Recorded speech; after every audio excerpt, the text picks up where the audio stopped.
সকালে ঘুম থেকে উঠেই মুখ ধুয়ে একটা গ্যাসের ক্যাপসুল না খেলে কি আপনার দিন শুরু হয় না? কিংবা সামান্য একটু তেল ঝাল খেলেই চট করে মুড়ি মুড়কির মতো একটা গ্যাস বা অ্যাসিডিটির ওষুধ খাওয়াটা কি আপনার প্রতিদিনের অভ্যাস? যদি আপনার উত্তর হ্যাঁ হয়, তাহলে বন্ধু আজকের ভিডিওটি আপনার জন্য ও আপনার পরিবারের জন্য অত্যন্ত গুরুত্বপূর্ণ হতে চলেছে। ফ্রেন্ডস, আমাদের আশেপাশে ও পরিবারে এমন কিছু মানুষ আছে যাদের দেখা যায় যে একটু বুক জ্বালা হলেই পকেট থেকে একটা গ্যাসের ওষুধ বের করে খেয়ে ফেলেন, ভাবছেন দ্রুত সমাধান হয়ে গেল, তাই তো? তবে একটু থামুন। নিয়মিত ডাক্তারের পরামর্শ ছাড়া গ্যাসের ওষুধ খাওয়া এই অভ্যাস আপনার অজান্তেই শরীরের বড় ক্ষতি করছে। সেটা আপনি কি জানেন? আমাদের অনেকের ধারণা আছে গ্যাসের ওষুধ পুরোপুরি নিরাপদ, কিন্তু দীর্ঘদিন পিপিআই বা অ্যান্টাসিড জাতীয় ওষুধ খেলে মারাত্মক সাইড এফেক্ট হতে পারে। এবার দেখুন কোন কোন সাইড এফেক্টগুলি হতে পারে। যেমন 1, হাড় দুর্বল হয়ে যাওয়া। আমাদের পাকস্থলীর অ্যাসিড ক্যালসিয়াম শোষণে সাহায্য করে। গ্যাসের ওষুধ প্রতিদিন খাবার ফলে আপনার পাকস্থলীর মধ্যে অ্যাসিডের মাত্রাকে একদম কমিয়ে রাখে। এর ফলে ক্যালসিয়াম শোষণ না করতে পারায় আপনার দেহে ক্যালসিয়ামের অভাব দেখা দেয় এবং হাড় দুর্বল হয়ে যায়। 2, ভিটামিন B12 ও রক্তাল্পতা। যদি আপনি দীর্ঘদিন ধরে এই ওষুধগুলি খান, তাহলে আপনার শরীর ভিটামিন B12 এবং আয়রন শোষণ করতে পারে না। এর ফলে আপনার শরীর ক্লান্ত হয়ে পড়ে ও আপনার দেহে রক্তের পরিমাণ কম দেখা দিতে পারে। এবার দেখুন 3, পেটের ইনফেকশন।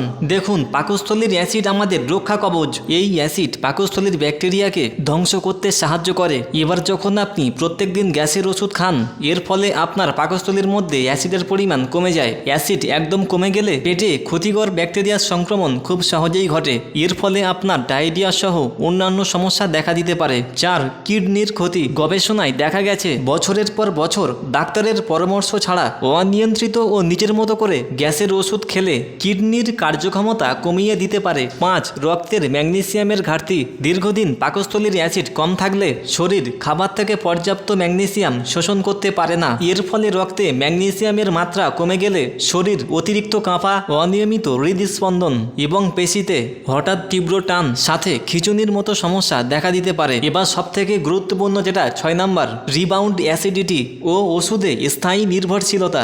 নিয়মিত ও দীর্ঘদিন গ্যাসের ওষুধ খেলে স্বাভাবিক অ্যাসিড নিঃসরণ ব্যবস্থা অলস হয়ে পড়ে। এর ফলে হঠাৎ ওষুধ খাওয়া বন্ধ করে দিলে পাকস্থলী তখন দ্বিগুণ শক্তিতে অ্যাসিড তৈরি করে, যাকে রিবাউন্ড অ্যাসিডিটি বলা হয়। এতে রোগী ওষুধ ছাড়া স্বাভাবিক খাবারও সহ্য করতে পারেন না এবং স্থায়ীভাবে এই গ্যাসের ওষুধের উপরে নির্ভরশীল হয়ে পড়ে।